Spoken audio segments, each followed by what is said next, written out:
আজি আমি সদৌ অসম আদিবাসী ছাত্ৰ সন্থা দুটা গোট তথা আমাৰ সাহিত্য সভা ANC representative Santhal student union Kurukh student union Munda student union সকলৰ ৰিপ্ৰেজেণ্টেটিভ হৈ পেলাই আজি ইয়াত আমি একত্ৰিত হৈছোঁ। এটাই মাত্ৰ কাৰণ হ'ল, এই কাৰণটো হৈছে জাতিৰ স্বাৰ্থত। যিটো অসম চৰকাৰ তথা বিজেপি চৰকাৰে ইলেকশ্যনৰ আগত আমাক ভোট দিছিলে, যে তেখেতসকলে কৈছিল বিজেপি চৰকাৰ অহাৰ লগে লগে আদিবাসীবিলাকৰ সমূহ প্ৰব্লেম, যিমানটো জ্বলন্ত প্ৰব্লেম আছে সেইবিলাক জ্বলন্ত প্ৰব্লেমবিলাক তেখেতসকলে আলোচনাৰ মাধ্যমত তেখেতসকলে সলিউশ্যনত আনিম বুলি কৈছিলে। কিন্তু আজি অলমষ্ট 1 year পাৰ হৈ যোৱাৰ পিছতো কিন্তু আমাৰ আদিবাসী ওৰাং মুণ্ডা সাঁওতাল খাৰিয়া আমাৰ 36 জনগোষ্ঠীৰ একো আলোচনা বিলোচনা কৰা আমি দেখি পোৱা নাই। গতিকে আমি ইয়াত দুখ পাইছোঁ আৰু ইয়াত বহুত দুখিত। সেইকাৰণে বিজেপি চৰকাৰ তথা আমাৰ সন্মানীয় চিফ মিনিষ্টাৰ তথা ডক্টৰ হেমন্ত বিশ্ব শৰ্মাক আমি মিডিয়াৰ মাধ্যম যোগেদি তেখেতক আমি কেইটামান বস্তু ক'ব খুজিম।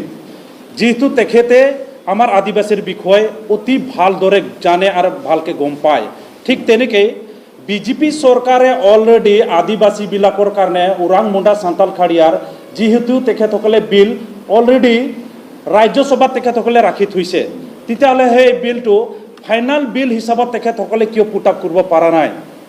আমি ভাল পাইছোঁ অসমৰ স্বাৰ্থত যে অসমৰ বিভিন্ন জনগোষ্ঠীৰ তাত অৰ্থাৎ কোচ ৰাজবংশী, মৰাণ, মটকসকলক আজি তেখেতসকলে অট'নমাছ কাউন্সিল দিছে।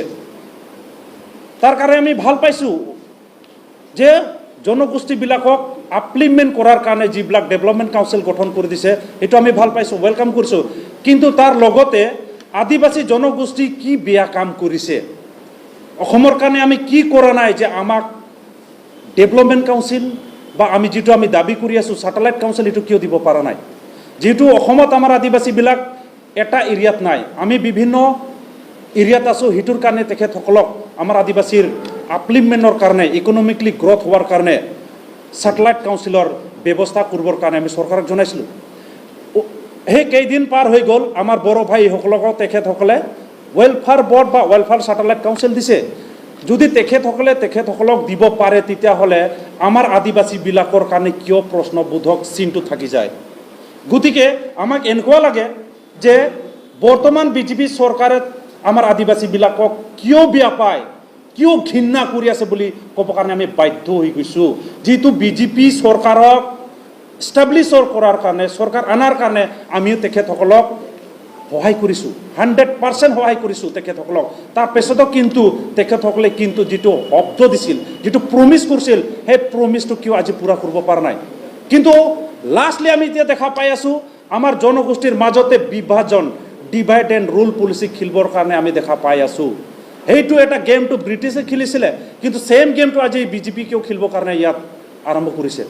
তেখেতসকলে সদায় কৈছিল চাবকে সাথ চাবকে বিকাশ, তেতিয়াহ'লে সেইবিলাক মটো বা সেইবিলাক যিটো শ্লোগানটো ক'ত গ'ল? 1 state 1 country 1 tribe, সেইবিলাক বস্তু ক'ত গ'ল? আজি ক'ব কাৰণে আমি ইচ্ছা কৰা নাছিলোঁ, কিন্তু আজি বাধ্য হৈ গৈছোঁ। যিহেতু আমাৰ জনগোষ্ঠী অসমত চবতকৈ পিছপৰা বুলি চবেই কয়, আমি কোৱা কথা নহয়, সকলো জনগোষ্ঠী কয়, in educationally, in politically, in economically, in socially, totally আমাৰ মানুহ বেকৱাৰ্ড বুলি কয়। আৰু সেই হিচাপত আমাৰ মানুহক কি দিয়ে? MOBC, মোৰ আদাৰ বেকৱাৰ্ড ক্লাছৰ চাৰ্টিফিকেট দি দিয়ে। আকৰ্ডিং টু RGI, ভাৰত লেভেলত কিন্তু আমি ট্ৰাইবেল, ভাৰতীয় হিচাপত আমি ট্ৰাইবেল, কিন্তু সেই বস্তুটো তেখেতসকলে কিয় লুকাই দিব খোজে? কি কাৰণ আছে যে আমাৰ এই জনগোষ্ঠীক, সেই ওৰাং মুণ্ডা সাঁওতাল খাৰিয়াবিলাকক কিয় সিহঁতে বেয়া পায় আৰু সিহঁতৰ নামটো লিপ্ত কৰি দি দিছে? আজি হিষ্ট্ৰীত যদি যাব খোজোঁ, তেতিয়াহ'লে কংগ্ৰেছ দিনতো সেইটোৱে কৰিলে। কংগ্ৰেছ দিনতো 1947 পৰা 1955লৈকে আমাৰ মানুহবিলাকৰ অলমষ্ট অসমত ট্ৰাইবেলেই আছিল। তেতিয়াহ'লে কিয় এৰিয়া ৰেষ্ট্ৰিকশ্যন কৰি পেলাই আমাৰ STটো তেখেতসকলে উঠাই দিলে? আমি এই মাধ্যম যোগেদি আমি দাবী কৰিব খোজোঁ, যদি অসম চৰকাৰে তথা বিজেপি চৰকাৰে আদিবাসীবিলাকক যদি ST দিব নোৱাৰে, তেতিয়াহ'লে যিটো এৰিয়া ৰেষ্ট্ৰিকশ্যন আছে সেইটো উঠাই দিয়ক। আমি এইটোৱে দাবী কৰোঁ যে এৰিয়া ৰেষ্ট্ৰিকশ্যন যিটো আছে সেইটো উঠাই দিয়ক। কাৰণ আপোনালোকে সদায় ব্লেম কৰে ষ্টেট চৰকাৰ আৰু চেণ্ট্ৰেল চৰকাৰে। চেণ্ট্ৰেল চৰকাৰ তাত আমি যদি আলোচনা কৰোঁ, তেতিয়া তেখেতসকলে কি কয়? আগাৰ स्टेट गवर्नमेंट अगर रिप्रेजेंटेंट करके भेज देता है तो सेंट्रल सरकार में एसटी के लिए तो हम लोग आज ही एसटी दे देंगे, क्यों है तो ब्लेम गेम खेले। और हमार स्टेट गवर्नमेंट की कय सेंट्रल सरकार हाथत है पावर আছে एसटी दियार कामटू आमार तो নাই নহয়, গতিকে সেন্ট্রেল সরকারহে এসটি দিব। তেতিয়াহ'লে 6 জনগোষ্ঠীৰ যেটো কাম হৈ আছিল, 6 জনগোষ্ঠীৰ যেটো কাগজবিলাক প্ৰেৰণ ইয়াৰ পৰা দিয়া হৈছিল, সেইবিলাক কামটো কি হ'ল? বিজেপি সরকার অলরেডি কৈছিল তেখেতসকলে যে 90% কাম শেষ হৈ গ'ল, তেতিয়াহ'লে 10% কামটো ক'ত গৈছে আৰু এতিয়ালৈকে ৰখাই থৈ দিছে। এতিয়া তেখেতসকলে আলোচনাৰ মাধ্যমত কৰিম বুলি কোৱাত আমি ভাল পাইছোঁ, ওকে গুড ওয়েলকাম, আলোচনা কৰিম। কিন্তু আলোচনাৰ নামত আমার মানুহক ইমান দিন যে বঞ্চিত করে রাখি আছে, এটো সবতকে দুর্ভাগ্যজনক কথা। এটোর কারণে আমি কব খুঁজিম আমার মানুহক আপনালোকে ঠকাব নালাগে। আমার মানুহ একদম সিধা সাদা মানুহ হয়। We are by birth we are tribal, আপনালোকে মানক না মানক, বিজেপি সরকার মানক না মানক, কিন্তু আমি বাই বার্থ আমি ট্রাইবেল হয়। আমার যিকোনো বস্তু আপনালোকে ডিএনএ টেস্ট কর যি কর আপনালোকে ট্রাইবেলে পাব। আপনালোকে আমাক বাই ফর পলিটিক্স গেইনিংৰ কাৰণে, পলিটিক্সৰ লাভালাভৰ কাৰণেহে আমাক ও 4 জনগোষ্ঠীৰ নাম লগাই দিছে, ও টি ট্ৰাইবস লগাই দিছে, যি পাৰে তি হেতু লগাই দিছে। আমি কব খুঁজিম কোনবা যদি 4 জনগোষ্ঠী হয়, কোনবা যদি কফি গোষ্ঠী হয়, কোনবা যদি আনারস গোষ্ঠী হয়, কোনবা যদি তামোল গোষ্ঠী হয়, সিহঁতক কক, আমাক কব নালাগে। উই হ্যাভ দ্য অরিজিন, আমার ভাষা আছে, আমার জাতি আছে, আমার ধর্ম আছে, সকলো বস্তু থাকাৰ পিছতো আমাক টি ট্রাইবস বুলি কব নালাগে। এটো আজি এই মিডিয়ামত যোগেদি আমি কব খুঁজি আছো। গতিকে আমাক টি ট্রাইব বুলি আমাক উন্মোচন কৰিব নালাগে। উইয়াৰে আদিবাসী মুন্ডা, উইয়াৰে আদিবাসী উৰাং সান্তাল খাড়িয়া হয়, আমাকে সেই হিচাপত আমাক নমিনি কৰিব লাগে। আর যেটো এতিয়া সরকার করব খুঁজি আছে 5টা সিজ ফায়ার গ্রুপর লগত আলোচনার যোগেদি এটা ভাল শান্তি চুক্তি হব। আর এই চুক্তিত মানে সব ইস্যুবিলাক পুরা হয়ে যাব বুলি কৈছিল। কিন্তু আমি সদসম আদিবাসী ছাত্র সন্থা এইবিলাক বস্তু গমেই নাপাওঁ যে আমাক কিয় সেই আলোচনার পৰা আমাক সাইড কৰি পেলাই ৰাখা হৈ আছে। আমি সৰকাৰক কুৱেশ্যন কৰিব খোজো। আজিলৈকে কোনো সৰকাৰ ফালৰ পৰা এটা লেটার নাই, একটা ইনভিটেশন নাই, এটা মেসেজ নাই। তেতিয়াহ'লে কি কৰিব খুঁজি আছে? সঁচাকৈ যদি ভাল মন আছে, সঁচাকৈ যদি পবিত্ৰকে পবিত্ৰ কাম কৰিম বুলি তেখেতসকলে ভাবি আছে, তেতিয়াহ'লে সিস্টেমটো পবিত্ৰ কৰিবৰ কাৰণে আমি দাবী জনাই আছোঁ। और यदि कोई किसी को बैकग्राउंड में रख के काम करने चाहता है तो हम भावी लम ये शैतानर काम है। और शैतानर काम कोनो दिन ভাল নহয়। বিজেপি সরকার আমি আশা করো যে শৈতানৰ কাম নকৰে বুলি। যদি আপোনালোকে আমাক সাইড কৰি পেলাই যদি আপোনালোকে কাম কৰে, তেতিয়াহ'লে আমি বাধ্য হৈ যাম যে বিজেপিয়ে শৈতানৰ কাম কৰে বুলি। সিধা কথা, আমি ডাইরেক্ট মানুহ হয়, উই আর ট্রাইবেল, আমি যি কম ডাইরেক্ট কম, কারণ আমি ভুক্তভোগী হয়।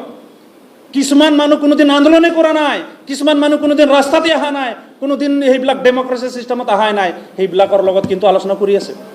বন্দুক ধৰা মানুহৰ লগত কিন্তু আলোচনা কৰি আছে। কিন্তু যিবিলাক সংগঠনে আজি ডেমক্ৰেসি সিস্টেমক আলোচনা কৰি পেলাই সন্মান জনাই পেলাই যেটো আন্দোলন কৰা কিন্তু তেখেতসকলে বুজি নাপায়, তেতিয়াহ'লে আমি কোনটো ভাষাত বুজাম? ইংলিছত না হিন্দীত না অসমীয়াত? আমি সকলো ভাষাতে কৈ আছোঁ। তাৰ পিছতো যদি তেখেতসকলে বুজি নাপায়, that is not our fault, that is the fault of ruling government. গতিকে তেখেতসকলে নিজৰ ফলটো স্বীকাৰ কৰিব পাৰিব লাগিব, ইমানটা ক্ষমতা হ'ব লাগিব। আমাক যিকোনো প্ৰব্লেম হ'লে আমাৰ জাতিকে দায় দিয়ে, তথাপি আমি মানি লওঁ, ঠিক আছে। আজি আমাৰ মানুহ পঢ়া নাই কিয়? আপোনালোকে স্কুলে দিয়া নাই। আমাৰ মানুহ ডক্টৰ ইঞ্জিনিয়াৰ হ'ব পৰা নাই কিয়? আপোনালোকে স্কলাৰশ্বিপে নিদিয়ে। 10,000 টকাত কোনোবা ডক্টৰ পঢ়িব পাৰে নেকি? 10,000 টকাত কোনোবা উকিল পঢ়িব পাৰে নেকি? তেতিয়াহ'লে কি স্কলাৰশ্বিপ দিছে? আৰু আমাৰ মানুহ আপগ্ৰেড হ'ব ইকনমিকলি, আৰু লাষ্টত কৈ দিয়ে যে আদিবাসীবিলাক মদ খায়, সেইটোৰ কাৰণে ডেভেলপ হোৱা নাই। মোক আমি কুৱেশ্যন কৰিব খোজোঁ, কোন জাতি মদ নাখায় কওকচোন? সেইটো বাহানা কৰি পেলাই চৰকাৰ হাৰি যাব খুজিলে নহ'ব। গতিকে এটা ছিষ্টেমত আনক, সকলো জনগোষ্ঠীক লৈ পেলাই কাম কৰক, সেইটোৱে আমি আপিল কৰিব খোজোঁ। আৰু সকলো জনগোষ্ঠীক একেলগে লৈ পেলাই অসমৰ স্বাৰ্থত কাম কৰক। ইয়াত কোনোবা বেলেগ এইটো উমুক তুমুক কৈ পেলাই কাম কৰাটো আমি কেতিয়াও মানি ল'ব নোৱাৰোঁ। ঠিক তেনেকেই যিটো আলোচনা চলি আছে এতিয়া টি ট্ৰাইবছৰ নামত, সেই টি ট্ৰাইবছৰ নামত যদি আলোচনা চলি আছে, তেতিয়াহ'লে আমাৰ আদিবাসীক তাত ভৰাব নালাগে। এইটো আমি আপোনালোকে ৱাৰ্ণিং ভাবে না ডিমাণ্ড ভাবে আপোনালোকে ভাবিব পাৰে। কিন্তু আমি আদিবাসী হৈ পেলাই ক'ব খুজি আছোঁ, যিটো ভুল 1947 and 55ত ভুল কৰিলে, এইটো আমি ভুল কৰাটো আমি কেতিয়াও মানি ল'ব নোৱাৰিম। উই আৰ আদিবাসী, আমাৰ আদিবাসীৰ হিচাপত আলোচনা হ'ব লাগে। আদিবাসী উৰাং, আদিবাসী মুণ্ডা, আদিবাসী সান্তাল, আদিবাসী খাড়িয়া হিচাপত যিটো আকৰ্ডিং টু RGI যিবিলাকক আপোনালোকে ৰেকমেণ্ড কৰিছে 36 জনগোষ্ঠী আমাৰ আদিবাসীৰ, সেই হিচাপত আমাক নমনি কৰি পেলাই আপোনালোকে আলোচনা কৰক। ইয়াত জবৰদস্তি চাহ জনগোষ্ঠীক ভৰাই পেলাই আপোনালোকে কি কৰিব খুজি আছে? What is your aim, what is your objectives, what you want to do, what you want to show' us? আমি ভাল পোৱা নাই এটা কথাত ক'লে। এইটোৰ কাৰণে আজি দুখৰে ক'ব লগা হৈ আছে, যি চৰকাৰক আশা ভাৰসা এতিয়াও কৰি আছোঁ, এতিয়াও সময় আছে। এইটোৰ কাৰণে কোনোবা ডিপাৰ্টমেণ্ট থ্ৰু দি আলোচনা কৰিব নালাগে। আজি যিটো দেখা পাই আছোঁ আমি, ex tea garden, tea garden department through the আলোচনা কৰিছে। এই ডিপাৰ্টমেণ্টটো ইমান দিনৰ পৰা থাকি পেলাই আজি জাতিটোৰ উন্নতি কৰিব নোৱাৰিলে আজি তেখেতসকলে কি ৰিক্স লৈ আছে আৰু কাম কৰি আছে? এক্সটি গাৰ্ডেন, টি গাৰ্ডেন নামত কিমান পইচা ঘোটালা কৰি পেলাই খাই পেলালে সেইবিলাক মানুহ, আৰু সেইটো ডিপাৰ্টমেণ্টত আমাৰ জাতিক উন্নতি কৰিব খুজি আছে। আমিতো কেতিয়াও মানি নলওঁ। সিহঁতে তেখেতসকলৰ হিচাপ দিয়ক, 1947 পৰা এতিয়ালৈকে কি কৰিলে ইমান পইচা। দিল্লীতে আমি যেতিয়া গৈছোঁ তেতিয়াতো তাত লিখাই আছে, आप लोग को डेवलप करने के लिए इतना पैकेज भेजा है, 200 करोड़ रुपया, 300 करोड़ रुपया কোনে খালে, আজি কিয় ডেভেলপ হোৱা নাই? আৰু সেই ডিপাৰ্টমেণ্ট আমাৰ জাতিৰ কথা ভাবিব পাৰিব নেকি? সেই ডিপাৰ্টমেণ্টে আমাৰ জাতিৰ সলিউশ্যন আনিব পাৰিব নেকি? এইটোৰ কাৰণে আমি ক'ব খুজি আছোঁ, এক্সটি গাৰ্ডেন, টি গাৰ্ডেন নামত আমাৰ জাতিৰ কোনো আলোচনা হ'ব নালাগে। এইটো হ'লে চিধা কথা। কাৰণ সেই ডিপাৰ্টমেণ্টে আমাৰ জাতিৰ কালচাৰ, নাম, হিষ্ট্ৰী টোটেলি সব বস্তু খতম কৰি দিছে। আজি আমার ভাষাক বরবাদ করে দিছে, আমার জাতির পরিচয় খতম করে দিছে, আমার আইডেন্টিটি আমার বরবাদ করে দিছে। তেখেতসকলে আর কি করব খুঁজি আছে? চা জনগোষ্ঠী নামত এটা আমরেলা বনাই আমাক ভরাব খুঁজি আছে। We don't want to be a vote bank, we want our identity. আমার মৌলিক অধিকার আছে, আমার নিজের নামত আমি জিয়ে থাকব খুঁজি আছো। আজি মানুষ হিসাবত আমার জাতিটোক আগুৱাই ল'ব খুঁজি আছো, আমার কালচার রক্ষণাবেক্ষণ দি পেলাই আমি জিয়ে থাকব খুঁজি আছো। আমাক সলিউশন লাগে ভারতের সংবিধানের মতে, আমাক সলিউশন দিব লাগে। আমাক কোনোবা ডিপাৰ্টমেণ্টৰ সলিউশ্যন নালাগে, আমাক কোনোবা মিনিষ্ট্ৰীৰ সলিউশ্যন আমাক নালাগে, আমাক ভাৰতৰ সংবিধানৰ সলিউশ্যনটো লাগে। এইটোৱে আমি সদৌ অসম আদিবাসী ছাত্ৰ সন্থাই দাবী জনাই আছোঁ। ঠিক তেনেকেই আজি যদি 6 ফেয়াৰৰ শান্তি চুক্তি কৰিব খুজি আছে, ভাল কথা, তাক আমি ৱেলকাম জনাই আছোঁ। We are very happy to hear that objectives, but then don't play that divide and rule policy. আমাৰ জাতিৰ মাজত বিভাজন নকৰিব।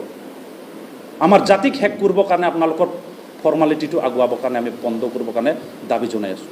গতিকে ইয়াত লাষ্টত ক'ব খুজিম, ট্ৰি ট্ৰাইবছৰ আপোনালোকে আলোচনা কৰি আছে না আদিবাসী ওৰাং মুণ্ডা সান্তাল খাৰিয়াৰ আলোচনা কৰি আছে, এইটো চৰকাৰে স্পষ্ট কৰিব লাগে।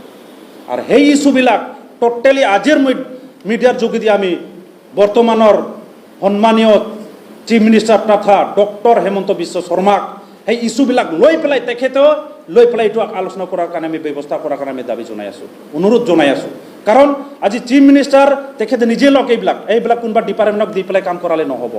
আমি চিফ মিনিষ্টাৰ থ্ৰু দিহে সেইবিলাক ইছ্যুবিলাক সলিউশ্যনত আনক বুলি আমি সদৌ অসম আদিবাসী ছাত্ৰ সন্থা হৈ পেলাই আবেদন কৰি আছোঁ। আৰু সেই আলোচনা চিফ মিনিষ্টাৰৰ ফেচ টু ফেচ হৈ পেলাই আলোচনা হওক।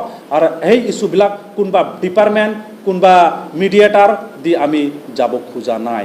গতিকে মোৰ ফালৰ পৰা যিখিনি ক'ব লগা আছিল ক'লোঁ, প্ৰয়োজন হ'লে আমি কম।